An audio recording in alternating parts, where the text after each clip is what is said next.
ಬೇದರ್ ನಗರದ ಹೆಬ್ಬಾಳೆ ಕನ್ವೆನ್ಷನ್ ಹಾಲ್ನಲ್ಲಿ ಪ್ರೊಫೆಸರ್ ಜಗನ್ನಾಥ ಹೆಬ್ಬಾಡಿ ಅವರ ಷಷ್ಠಾಬ್ದಿ ನಿಮಿತ್ತವಾಗಿ ನಡೆದ ಅಭಿನಂದನಾ ಕೃತಿ ಧರಿಯ ಸಿರಿ ಲೋಕಾರ್ಪಣೆಯ ಸಮಾರಂಭ ಉದ್ಘಾಟಿಸಿ ಸಂಸದರಾದ ಸಾಗರ್ ಖಂಡ್ರೆ ಅವರು ಮಾತನಾಡಿದರು. ಪ್ರೊಫೆಸರ್ ಹೆಬ್ಬಾಡಿ ಅವರ ಸಾಧನೆಯನ್ನ ಕೊಂಡಾಡಿದರು. ಕಲೆ, ಸಾಹಿತ್ಯ, ಸಂಸ್ಕೃತಿಯನ್ನು ಉಳಿಸಿ ಬೆಳೆಸುವ ಕಾರ್ಯದಲ್ಲಿ ತೊಡಗಿರುವ ಹೆಬ್ಬಾಡಿ ಅವರ ಜೀವನ ಮಾದರಿಯಾಗಿದೆ. ಯುವಕರು ಹೆಬ್ಬಾಳಿ ಅವರ ಜೀವನ ಸಾಧನೆ ತಿಳಿದುಕೊಂಡು ಪ್ರೇರಣೆ ಪಡೆಯಲು ಧರಿಯ ಸಿರಿ ಅಭಿನಂದನಾ ಕೃತಿಯು ನೆರವಾಗಲಿದೆ ಎಂದು ಸಂಸದರು ಮಾತನಾಡಿ ತಿಳಿಸಿದರು. ಜೊತೆಗೆ ಈಗಾಗಲೇ ನಾನು ಬರುವ ದಾರಿ ಮಾರ್ಗದಲ್ಲಿ ಒಂದು ಹೆಬ್ಬಾಳಿ ಅವರ ಬಗ್ಗೆ ಬಹಳಷ್ಟು ಜನರು ಒಳ್ಳೆಯ ಅಭಿಪ್ರಾಯವನ್ನು ವ್ಯಕ್ತಪಡಿಸಿದ್ದಾರೆ. ಅವರ ಸೇವೆಯ ಬಗ್ಗೆ ಒಳ್ಳೆಯ ಅಭಿಪ್ರಾಯವನ್ನು ವ್ಯಕ್ತಪಡಿಸಿದ್ದಾರೆ. ಇವತ್ತು ಧರಿಯ ಸಿರಿ ಒಂದು ಅಭಿನಂದನಾ ಕೃತಿ ಅವರ ಒಂದು ಪರಿಚಯವನ್ನು ನೀಡುವಂತ ಕೃತಿಯಾಗಿದ್ದು, ಈ ಒಂದು ಕೃತಿ ಯುವಕರಿಗೆ ನನ್ನಂತ ಯುವಕರಿಗೂ ಕೂಡ ಇದು ಮಾದರಿಯಾಗಲಿದೆ ಎಂದು ತಿಳಿಸಿದರು. ಕೃತಿ ಬಿಡುಗಡೆ ಮಾಡಿ ಕನ್ನಡ ಅಭಿವೃದ್ಧಿ ಪ್ರಾಧಿಕಾರದ ಅಧ್ಯಕ್ಷ ಪ್ರೊಫೆಸರ್ ಪುರುಷೋತ್ತಮ್ ಬಿಳಮಲೆ ಅವರು ಮಾತನಾಡಿ, ಅನ್ಯ ಭಾಷೆಗಳಿಗೆ ಹೋಲಿಸಿದಲ್ಲಿ ಬೆಳವಣಿಗೆಯ ದರ ಅತಿ ಕಡಿಮೆ ಇರುವ ಕನ್ನಡವನ್ನ ಕಟ್ಟಿ ಬೆಳೆಸುವ ಕಾರ್ಯ ಬಹುಮುಖಿಯಾಗಿ ನಡೆಯಬೇಕಾದ ಅಗತ್ಯವಿದೆ ಎಂದು ಇಲ್ಲಿ ಪ್ರತಿಪಾದಿಸಿದರು. ಬೋಧನೆ, ಸಂಶೋಧನೆ, ಸಾಹಿತ್ಯ ರಚನೆ, ಕನ್ನಡ ಪರ ಕಾರ್ಯಕ್ರಮ, ಸಾಹಿತ್ಯ ಸಮ್ಮೇಳನಗಳ ಜೊತೆಗೆ ಕಲೆ ಮತ್ತು ಸಾಂಸ್ಕೃತಿಕ ಚಟುವಟಿಕೆಗಳ ಮೂಲಕ ಪ್ರೊಫೆಸರ್ ಜಗನ್ನಾಥ ಹೆಬ್ಬಾಡಿ ಅವರು ಕನ್ನಡವನ್ನು ಕಟ್ಟಿ ಬೆಳೆಸುವ ಕಾರ್ಯ ಮಾಡುತ್ತಿದ್ದಾರೆ. ಜಿಲ್ಲೆಗೊಬ್ಬ, ತಾಲೂಕಿಗೊಬ್ಬ ಹೆಬ್ಬಾಡಿ ಅವರಂತಹ ಬಹುಮುಖಿ ಸಾಧಕರಿದ್ರೆ ಕನ್ನಡದ ಬೆಳವಣಿಗೆಯ ವೇಗ ಹೆಚ್ಚಬಲ್ಲದು ಎಂದು ಪ್ರೊಫೆಸರ್ ಬಿಳಮಲೆ ಅವರು ಮಾತನಾಡಿ ತಿಳಿಸಿದರು. ಪ್ರೊಫೆಸರ್ ಹೆಬ್ಬಾಳಿ ಅವರು ಕನ್ನಡ ಪ್ರಾಧ್ಯಾಪಕರಾಗಿ ಬರೀ ಪಾಠ ಪ್ರವಚನಕ್ಕಷ್ಟೇ ತಮ್ಮನ್ನ ಸೀಮಿತಗೊಳಿಸಿಕೊಂಡಿಲ್ಲ. ಕನ್ನಡ ಕಾರ್ಯಕ್ರಮ, ಸಾಹಿತ್ಯ ಸಮ್ಮೇಳನ, ವಿಚಾರ ಸಂಕಿರಣ, ಸಾಹಿತಿಗಳ ಸಂವಾದ ಮುಂತಾದವುಗಳ ಮೂಲಕ ಕಲೆ, ಸಾಹಿತ್ಯ, ಸಂಸ್ಕೃತಿ ಬೆಳೆಸುವ ಮಹತ್ವದ ಕಾರ್ಯ ಮಾಡುತ್ತಿದ್ದಾರೆ. ಈ ಹಿನ್ನೆಲೆಯಲ್ಲಿ ಅವರ ಅಭಿನಂದನಾ ಸಮಾರಂಭಕ್ಕೆ ವಿಶೇಷ ಮಹತ್ವವಿದೆ ಎಂದು ತಿಳಿಸಿದರು. ಕಾರ್ಯಕ್ರಮ ಉದ್ದೇಶಿಸಿ ಪ್ರೊಫೆಸರ್ ಜಗನ್ನಾಥ ಹೆಬ್ಬಾಳಿ ಅವರು ಮಾತನಾಡಿ, ಕುಟುಂಬ, ಶಿಕ್ಷಕರ, ಸ್ನೇಹಿತರ ಬೆಂಬಲ, ಕುಟುಂಬದ ಬೆಂಬಲ, ಶಿಕ್ಷಕರ ಮಾರ್ಗದರ್ಶನ, ಸ್ನೇಹಿತರ ಸಹಕಾರದಿಂದಲೇ ಒಂದಿಷ್ಟು ಕೆಲಸ ಮಾಡಲು ಸಾಧ್ಯವಾಗಿದೆ ಎಂದು ತಿಳಿಸಿದರು. ಬಾಲ್ಯದಲ್ಲಿ ತಾಯಿ ಹಾಡುತ್ತಿದ್ದ ಜಾನಪದ ಗೀತೆಗಳನ್ನು ಕೇಳ್ತಾ ಇದ್ದೆ. ಕಾಲೇಜಿನಲ್ಲಿ ಇದ್ದಾಗ ಜಾನಪದ ಕುರಿತು ಆಸಕ್ತಿ ಬೆಳೆಯಿತು. ಪ್ರಾಧ್ಯಾಪಕರು ಅತ್ಯುತ್ತಮವಾಗಿ ಮಾರ್ಗದರ್ಶನ ಮಾಡಿದರು. ಇದರಿಂದಾಗಿ ಎಂಎ ಜಾನಪದದಲ್ಲಿ ಚಿನ್ನದ ಪದಕ ಪಡೆಯಲು ಸಾಧ್ಯವಾಯಿತು. ಕಲಿತ ಕಾಲೇಜಿನಲ್ಲಿಯೇ ಪ್ರಾಧ್ಯಾಪಕನಾದೆ ಎಂದು ಪ್ರೊಫೆಸರ್ ಹೆಬ್ಬಾಡಿ ಅವರು ಸ್ಮರಿಸಿದರು. ಕಾರ್ಯಕ್ರಮದಲ್ಲಿ ವೇದಿಕೆಯ ಮೇಲೆ ಬಸವ ಕಲ್ಯಾಣ ಅನುಭವ ಮಂಟಪ ಟ್ರಸ್ಟ್ ಅಧ್ಯಕ್ಷರಾದ ನಾಡೋಜ ಡಾಕ್ಟರ್ ಬಸವಲಿಂಗ ಪಟ್ಟದೇವರು, ಪೂಜ್ಯ ಡಾಕ್ಟರ್ ಗಂಗಾಂಬಿಕೆ ಅಕ್ಕ, ಬೀದರ್ ವಿಶ್ವವಿದ್ಯಾಲಯ ಕುಲಪತಿ ಪ್ರೊಫೆಸರ್ ಬಿಎಸ್ ಬಿರಾದರ್, ಪ್ರಾಧಿಕಾರದ ಕಾರ್ಯದರ್ಶಿ ಸಂತೋಷ್ ಹಾನಗಲ್, ಕೇಂದ್ರೀಯ ವಿಶ್ವವಿದ್ಯಾಲಯ ಭಾಷಾ ನಿಕಾಯದ dean professor Vikram Visaji, doctor Savitri Hebbale, Apparao Gunnalli, Shivaraj, ಉದ್ಯಮಿ ಚಂದ್ರಶೇಖರ್ ಹೆಬ್ಬಾಳೆ, ಧರಿಯ ಸಿರಿ ಪ್ರಧಾನ ಸಂಪಾದಕ doctor Kalyanrao Patil, professor Shambhulinga Kamanna, doctor Ashok Kore, doctor Sunita Kudlikar, doctor Mahananda Madiki, doctor Rajkumar Hebbale ಮತ್ತಿತರೆ ಗಣ್ಯರು, ಹೆಬ್ಬಾಳಿ ಪರಿವಾರದ ಆಪ್ತರು, ಸ್ನೇಹಿತರು ಪಾಲ್ಗೊಂಡಿದ್ದರು. ಬೂಡಾ ಅಧ್ಯಕ್ಷ ಬಸವರಾಜ್ ಜಾಬ್ಶೆಟ್ಟಿ ಅಧ್ಯಕ್ಷತೆ ವಹಿಸಿದರು. ಮಹಾರುದ್ರ ಡಾಕುಳ್ಗಿಯವರು ನಿರೂಪಣೆ ಮಾಡಿದರೆ ಡಾಕ್ಟರ್ ಸಂಜೀವ್ ಕುಮಾರ್ ಜುಮ್ಮಾ ಹೆಬ್ಬಾಳಿ ಅವರನ್ನ ಕುರಿತು ಮಾತನಾಡಿದರು. ಡಾಕ್ಟರ್ ಮಹಾದೇವಿ ಹೆಬ್ಬಾಳೆ ಸ್ವಾಗತಿಸಿದರು. ಡಾಕ್ಟರ್ ರಾಜಕುಮಾರ್ ಹೆಬ್ಬಾಳೆ ವಂದಿಸಿದರು. ಕರ್ನಾಟಕ ಸಾಹಿತ್ಯ ಸಂಘ ಅದರ ಒಂದು ಪರ್ಯಾಯ ನಾಮ ಹೆಬ್ಬಾಳಿಯವರ ಒಂದು ಹೆಸರಿಗೆದ್ದ ತಕ್ಷಣ ಏನು ಒಂದು ಶೈಕ್ಷಣಿಕವಾಗಿ ಆಗಿರ್ಬೋದು, ಸಾಂಸ್ಕೃತಿಕವಾಗಿ ಆಗಿರ್ಬೋದು, ಅಥವಾ ಇನ್ಯಾವುದೇ ಕಾರ್ಯಕ್ರಮ ಆಗಿರ್ಬೋದು, ಅದನ್ನು ಅಚ್ಚುಕಟ್ಟಾಗಿ ಮಾಡ್ತಕ್ಕಂಥ ಒಂದು ಎದೆಗಾರಿಕೆ ಡಾಕ್ಟರ್ ಹೆಬ್ಬಾಳೆ ಅವರಲ್ಲಿ ನಾವಿವತ್ತು ಕಾಣಬೇಕು. ಡಾಕ್ಟರ್ ಜಗನ್ನಾಥ ಹೆಬ್ಬಾಳೆ ಅವರು ಏನು ಒಂದು ಶೈಕ್ಷಣಿಕ ವಲಯಕ್ಕೆ ಅವರ ಕೊಡುಗೆಯನ್ನು ಕೊಟ್ಟಿದ್ದಾರೆ. ಕರ್ನಾಟಕದ ಉದ್ದಕ್ಕಷ್ಟೇ ಅಲ್ಲ, ಈಗ ರಾಷ್ಟ್ರೀಯ ಮಟ್ಟದಲ್ಲಿ ಏನಪ್ಪಾ ಅಂದ್ರೆ ಅವರ ಒಂದು ಹೆಸರನ್ನು ಇವತ್ತು ಅವರು ಸ್ಥಾಪನೆಯನ್ನು ಮಾಡಿದ್ದಾರೆ.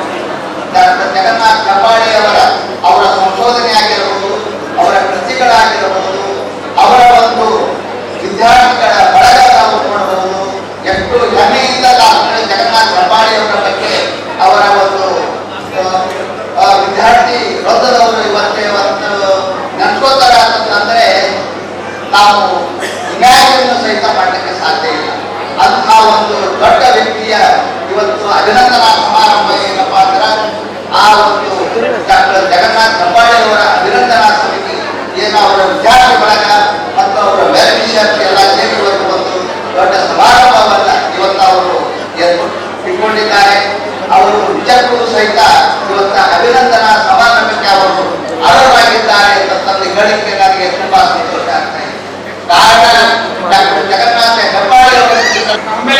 ಸೈನ್ಸ್ಗಳಾದಂತಹ ಹಾನಗಲ್ ಸರ್ ಕೂಡ ಹೊಂದಿದ್ದಾರೆ. ಎಲ್ಲ ಖುಷಿ ಕೊಟ್ಟಿದೆ. 6 ತಿಂಗಳಿಂದ ಈ ಧೈರ್ಯ ಸಿರಿ ಪುಸ್ತಕವನ್ನ ಒಂದು ಪುಸ್ತಕವನ್ನು ಹೊರತರಬೇಕಾದ್ರೆ ಬಹಳ ಕಷ್ಟ ಆಗ್ತದೆ. ನನ್ನ ಗುರುಗಳಾದಂತಹ ಕಲ್ಯಾಣರಾವ್ ಪಾಟೀಲ್ ಪ್ರಧಾನ ಸಂಪಾದಕರು, ಚಂಬುಲಿ ಕಾಮಣ್ಣ ಪ್ರಧಾನ ಸಂಪಾದಕರು, ಪ್ರೊಫೆಸರ್ ಅಶೋಕ್ ಗೋಡೆ ಸಂಪಾದಕರು, ಸಹ ಸಂಪಾದಕರು ಡಾಕ್ಟರ್ ಸುನೀತಾ ಕೂಡ್ಲಿಂಗರ್, ಮಾನವ ಮಡಕಿ, ವ್ಯವಸ್ಥಾಪಕ ಸಂಪಾದಕರು ಕಿರೀಟ ಕುಂಬಾರ್ ಜನವರಿಯಿಂದ ನಿರಂತರವಾಗಿ ಕರ್ನಾಟಕ ಸಾಹಿತ್ಯ ಸಮಿತಿ ಬಂದು ಆ ಆರ್ಟಿಕಲ್ ಅನ್ನು ತರಿಸ್ಕೊಳ್ಳೋದು, ಸಂದೇಶಗಳನ್ನು ತರಿಸ್ಕೊಳ್ಳೋದು, ಆಮೇಲೆ ಮುದ್ರಣಕ್ಕೆ ಬೆಂಗಳೂರಿಗೆ 5 ಸಲ ಹೋಗೋದು, ಇದೆಲ್ಲವೂ ಸಾಮಾನ್ಯ ಕೆಲಸ. ಅವರೆಲ್ಲರೂ ಕೂಡ ಮಾಡಿದ್ದಾರೆ. ಅವರನ್ನು ಕೂಡ ನಾನು ಪ್ರೀತಿಯಿಂದ ಧನ್ಯವಾದಗಳನ್ನು ಹೇಳ್ತೀನಿ.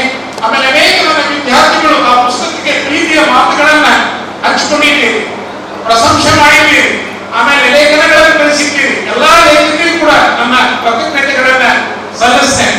ಯಾಕಂತಂದ್ರೆ ನಿಮ್ಮ ಪ್ರೀತಿಗೆ ಅದು ಧೈರ್ಯ ಸಿರಿ ಪುಸ್ತಕದ ಪ್ರತೀಕ ಅಂತ ನಾನು ಭಾವಿಸ್ತೇನೆ. ಹೀಗಾಗಿ ನಿಮ್ಮೆಲ್ಲರಿಗೂ ನನ್ನ ಕೃತಜ್ಞತೆಗಳನ್ನ ಸಲ್ಲಿಸ್ತೀನಿ. ಆಮೇಲೆ ಅನೇಕ ನನ್ನ ಹಳೆಯ ವಿದ್ಯಾರ್ಥಿಗಳು ರಾಣೆಬೆನ್ನೂರು, ಹುಬ್ಬಳ್ಳಿ, ಧಾರವಾಡ, ಕಲಬುರಗಿ, ಬೆಳಗಾವಿ, ಬೆಂಗಳೂರು ಅಲ್ಲಿಂದೆಲ್ಲ ಬಂದಿರಿ.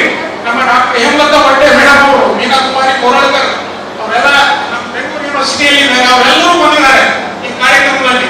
ನಂಗೆ ಬಹಳ ಖುಷಿ, ಹಂಗೆ ಉಳಿದಷ್ಟು ಖುಷಿ ಆಗಿದೆ. ಹೆಸರನ್ನು ಹೇಳ್ತಾ ಹೋದ್ರೆ ಪಟ್ಟಿ ದೊಡ್ಡದಾಗ್ತದೆ. ಹೀಗಾಗಿ ನಾನು ಏನಕ್ಕೆ ಹೋಗೋದಿಲ್ಲ. ನಿಮ್ಮೆಲ್ಲರ ಹೆಸರುಗಳು ನನ್ನ ಆತ್ಮದಲ್ಲಿ, ಹೃದಯದಲ್ಲಿ ಇದೆ ಅಂತ ನಾನು ಭಾವಿಸ್ತೇನೆ. ನಿಮ್ಮ ಪ್ರೀತಿಗೆ ನಾನು ಯಾವಾಗಲೂ ತಲೆ ಬಾಗ್ತೇನೆ. ನಮ್ಮ ಸೋದರ ಮಾವ ಅಪ್ಪರಾವ್ ಗುನ್ನಳ್ಳಿ ಅವರು ಬಂದಿದ್ದಾರೆ, ಜಯರಾಬಾದ್ ಮೀರ್ಸರ್ ಸಮಾಜ ಮುಖಂಡರಿದ್ದಾರೆ. ಅವರು ಕೂಡ ನನಗೆ ನಮ್ಮ ತಂದೆಯವರು ತೀರ್ಕೊಂಡ ಮೇಲೆ ನಮ್ಮೆಲ್ಲ ಅನಂತ ಮಂದಿಗೆ ಮಾರ್ಗದರ್ಶಕರಾಗಿ ತಂದೆಯ ಸ್ಥಾನವನ್ನು ತುಂಬಿ ನಮ್ಮ ಪ್ರೀತಿಯನ್ನ ತುಂಬಿದ್ದಾರೆ. ನಮ್ಮ ಭಾವನವರಾದಂತಹ ಸೋದರತ್ಯಮನ ಭಾವನವರಾದಂತಹ ಮಂಜುನಾಥ್ ಕಂಠಾಣಿ ಅವರು ಕೂಡ ವೇದಿಕೆಗೂ ಭಾಗವಹಿಸಿದ್ದಾರೆ. ಅವರ ಪ್ರೀತಿ ನಮ್ಮ ಎಲ್ಲ ಅಣ್ಣ ತಮ್ಮಂದಿರ ಮೇಲಿದೆ, ಅವರ ಆಶೀರ್ವಾದ ನಮ್ಮ ಅಣ್ಣ ತಮ್ಮಂದಿರ ಮೇಲಿದೆ. ಯಾಕಂದ್ರೆ ಈ ಸಂದರ್ಭದಲ್ಲಿ ಎಲ್ಲ ನಮ್ಮ ಸೋದರತೆಯ ಮಕ್ಕಳು ಮೊಮ್ಮಕ್ಕಳು ಎಲ್ಲ ಬಂದಿದ್ದೀರಿ. ಹೆಬ್ಬಾಳೆ ಪರಿವಾರದ ಸಂಬಂಧಿಗಳೆಲ್ಲ ಬಂದಿದ್ದೀರಿ, ಕಲಾವಿದರು ಬಂದಿದ್ದೀರಿ, ಆತ್ಮೀಯರು ಬಂದಿದ್ದೀರಿ, ಹಿತೈಷಿಗಳು ಬಂದಿದ್ದೀರಿ. ಆಮೇಲೆ ನಮ್ಮ ಸುರೇಶ್ ಬೇರೆ ಬೇರೆ ಹಳ್ಳಿಗಳಿಂದ ಸುರೇಶ್ ಕುಟುಂಬದ ಎಲ್ಲ ಬಂಧುಗಳು ಬಂದಿದ್ದೀರಿ. ನಮ್ಮೆಲ್ಲರಿಗೂ ಕೂಡ ನಾನು ಸ್ಥಿರವಾಗಿ ನನ್ನ ಪ್ರೀತಿಯ ಕೃತಜ್ಞತೆಗಳನ್ನು ಹೇಳಿ ನನ್ನ ಮಾತುಗಳನ್ನ ಮುಗಿಸ್ತೇನೆ. ನಮಸ್ಕಾರ. ಬಹಳ ಖುಷಿ ಆಗ್ತಾ ಇದೆ, ಬಹಳ ಹೆಮ್ಮೆಯ ವಿಚಾರ. ಈ ಧೈರ್ಯ ಸಿರಿ ಪ್ರೊಫೆಸರ್ ಜಗನ್ನಾಥ್ ಹೆಬ್ಬಾಳೆ ಅವರ ಅಭಿನಂದನಾ ಸಂಪುಟ ಇವತ್ತಿನ ದಿವಸ ನಾವು ಲೋಕಾರ್ಪಣೆ ಮಾಡ್ತಾ ಇದ್ದೀವಿ. ಇವಾಗ ನಾವು ಕಾರಲ್ಲಿ ಬರ್ತಾ ಇರುವಾಗ ನಮ್ಮ ಅಣ್ಣವರು ಪ್ರವೀಣ್ ಅನಂತ್ ಶೆಟ್ಟಿ ಸರ್ ಜೊತೆ ನಾನು ಬರ್ತಾ ಇದ್ದೆ. ಅವಾಗ ಹೇಳ್ದೆ ಹೆಬ್ಬಾಳೆ ಸರ್ ನಾವು ಬಿಡುಗಡೆ ಮಾಡ್ತಾ ಇದ್ದೀವಿ ಪುಸ್ತಕ ಅಂತಂದ್ರೆ ಅವ್ರು ಏನಂದ್ರು ಅಂತಂದ್ರ ಬಹಳ ಒಳ್ಳೆಯದಲ್ಲ, ಅವ್ರ ವ್ಯಕ್ತಿತ್ವ ಬಹಳ ಸರಳ ವ್ಯಕ್ತಿತ್ವ ಅದ. ಅವ್ರು ಕನ್ನಡ ಸಾಹಿತ್ಯ ಪರಿಷತ್ ಅಧ್ಯಕ್ಷರಾಗಿದ್ದಾಗ ಅವ್ರು ಒಳ್ಳೆ ರೀತಿಯಲ್ಲಿ ಕೆಲಸ ಮಾಡಿದ್ದಾರೆ, ಅವ್ರು ಒಳ್ಳೆ ರೀತಿಯಲ್ಲಿ ಸೇವೆ ಮಾಡಿದ್ದಾರೆ, ಅವ್ರು ಪಕ್ಷಾತೀತವಾಗಿ ಮಾಡಿದ್ದಾರೆ. ಯಾವತ್ತೂ ರಾಜಕೀಯದಲ್ಲಿ ಅವ್ರ ಕೈ ಹಾಕಿಲ್ಲ. ಅವ್ರು ಯಾವುದೇ ನೋಡಿದ್ರು ಬರೀ ಅಭಿವೃದ್ಧಿ ನೋಡೋದಷ್ಟೇ, ಯಾವ ರೀತಿ ನಾವು ಅಭಿವೃದ್ಧಿ ಮಾಡ್ಬೇಕಂತ ಅನ್ನೋದಷ್ಟೇ ಅವ್ರು ನೋಡ್ಯಾರ. ಬಹಳ ಒಳ್ಳೆಯವರ ಅಂತಂದ್ರು. ಇದೇ ರೀತಿ ಅವರಷ್ಟೇ ನಮಗೆ ಅಡಿಗೆ ಹೋಗಿ ಮಾತಾಡ್ಬೋದು. ಯಾರ್ಯಾರು ಹೆಬ್ಬಾಳೆ ಸರಿ ಭೇಟಿ ಮಾಡ್ಯಾರ ಎಲ್ಲರ ಅಭಿಪ್ರಾಯದಲ್ಲಿ ಅವ್ರ ಮನಸ್ಸಿನಲ್ಲಿ ಅದೇ ಅದ.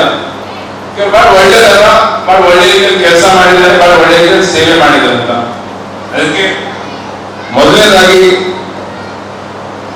ಈ ಪುಸ್ತಕ ಯಾರ್ಯಾರು ಬರಗಾರಿದ್ದಾರೆ, ಯಾರ್ಯಾರು ಬರೆದಿದ್ದಾರೆ ಪುಸ್ತಕ, ಅವರೆಲ್ಲರಿಗೂ ನಾನು ನನ್ನ ಧನ್ಯವಾದಗಳನ್ನು ಸಲ್ಲಿಸುತ್ತೇನೆ. ಬಹಳ ಒಳ್ಳೆ ರೀತಿಯಲ್ಲಿ ಇವತ್ತಿನ ದಿವಸ ಧೈರ್ಯ ಸಿರಿ ಪುಸ್ತಕ ಇದೆ, ಅಭಿನಂದನಾ ಸಂಪುಟ ಇದೆ, ಅದು ನಮ್ಮ ಕೈಯಲ್ಲಿ ಬಂದಿದೆ. ನಾವು ಕೂಡ ಓದ್ಬೋದು, ನೋಡ್ಬೋದು. ಯಾಕಂದ್ರೆ ನಾವೆಲ್ಲರೂ ಯುವಕರಿದ್ದೀವಿ. ಹಿರಿಯರು ಏನೇನು ಸೇವೆ ಮಾಡಿದ್ದಾರೆ, ಹಿರಿಯರು ಏನೇನು ಕೆಲಸ ಮಾಡಿದ್ದಾರೆ, ಅವ್ರ ಬಗ್ಗೆ ನಾವು ಓದಿದಾಗ ನಮಗೂ ಸಾಕಷ್ಟು ನಮಗೆ ಕಲಿಯಾಗಿರುತ್ತೆ. ನಾವು ಇಂಥ ಪುಸ್ತಕಗಳು, ಇಂಥ ನಾವು ಅಭಿನಂದನಾ ಸಂಪುಟ ನಾವೆಲ್ಲ ನಾವು ಓದಿದ ಮೇಲೆ ಅವ್ರು ಯಾವ ರೀತಿ ಸೇವೆ ಮಾಡಿದ್ದಾರೆ, ನಾವು ಮುಂದೆ ನಾವು ಯಾವ ರೀತಿ ಮಾಡ್ಬೇಕು ಅಂತ ನಮಗೂ ಒಂದು ಮಾರ್ಗದರ್ಶನ ಸಿಗುತ್ತೆ.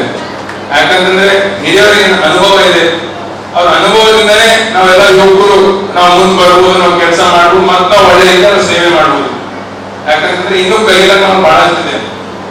ಇವೆಲ್ಲ ಪುಸ್ತಕಗಳು ಯಾರ್ಯಾರು ಮೇಲಿದ್ದಾರೆ, ಇಂಥದ್ದೆಲ್ಲ ಜೀವನ ನಾವು ನೋಡಿ ಅವ್ರು ಯಾವ ರೀತಿ ಸ್ಟ್ರಗಲ್ ಮಾಡಿ ಮೇಲೆ ಬಂದಿದ್ದಾರೆ, ಯಾವ ರೀತಿಯಲ್ಲಿ ಸಂಘಟನೆ ಮಾಡಿದ್ದಾರೆ, ಯಾವ ರೀತಿಯಲ್ಲಿ ಶಿಕ್ಷಣ ಕ್ಷೇತ್ರಕ್ಕೆ ಅವರು ಸೇವೆ ಮಾಡಿದ್ದಾರೆ, ಇದೆಲ್ಲ ನಾವು ಸಾಕಷ್ಟು ನಾವು ಕಲಿಬೇಕಾಗಿದೆ. ಅದಕ್ಕೆ ಇವತ್ತಿನ ದಿವಸ ನನಗೆ ಉದ್ಘಾಟಕರಾಗಿ ನನಗೆ ಆಹ್ವಾನ ಮಾಡಿದ್ದಾರೆ ಅಂದರೆ ನನಗೆ ತುಂಬಾ ಹೆಮ್ಮೆಯ ವಿಷಯ, ತುಂಬಾ ಸಂತೋಷ ಆಗಿದೆ. ಅದಕ್ಕೆ ಮತ್ತೊಂದ್ಸಲ ಎಲ್ಲರಿಗೂ, ಹೆಬ್ಬಾಳೆ ಸರ್ ಅವರಿಗೂ ಹಾಗೂ ಯಾರ್ಯಾರು ನಮ್ಮ ಹೆಬ್ಬಾಳೆ ಸರ್ ಅವರ ಅಭಿನಂದನಾ ಸಂಪುಟವನ್ನು ಬರೆದಿದ್ದಾರೆ ಹಾಗೂ ಇಲ್ಲಿ ಉಪಸ್ಥಿತರು ಎಲ್ಲರಿಗೂ ಮತ್ತೊಂದ್ಸಲ ನನ್ನ ಧನ್ಯವಾದಗಳನ್ನು ಹೇಳಿ ನನ್ನ ಎರಡು ಮಾತುಗಳನ್ನು ಮುಗಿಸುತ್ತೇನೆ. ನಮ್ಮ ಈ ಭಾಗದ ಈ ಧನಿಯ ಸಿರಿಯನ್ನ ಹೆಚ್ಚಿಗೆ ಮಾಡಿದಂತಹ ಅನೇಕ ಜನ